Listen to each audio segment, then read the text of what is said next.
Oh talaga, palagpag yan eh. Boys, yung na malamig. Tigas ng postura, di mo mainit. I'm feeling good, looking good at the same time. 1 out of 1, purong Asia. Isang fresh motherfucker nag-unwind galing Bora Island 6 at Aloha Bukol Juice sabay Coca. Blessed big win, sinama ko sa Okada.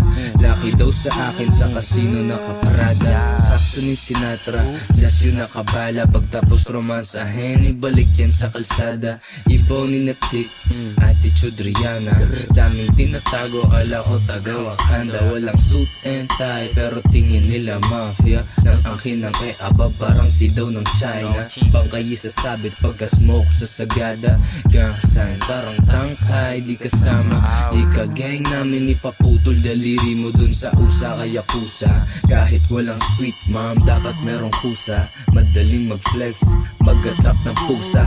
Pussy, loner ka sa mata o kahit mayaman postura.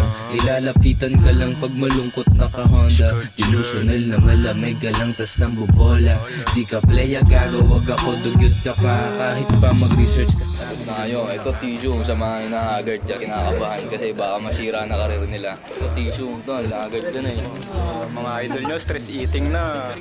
Napawis pare. Gandong salita, mga manager ko dati. Ito sampal sa mukha. Natuto sumayaw ng hip-hop. Ngayon parang strip club na yung trap, sex, drug, quick smack, red plug. Ano na, namiss daw nila yung dating ako. Sabi ko na, mas gugustuhin mo yung hybrid na iiba. G-O-O-N na superstar ha. Independent na mayabang, o sige na nga. O na. Sige na sa. Uwi ka na doon.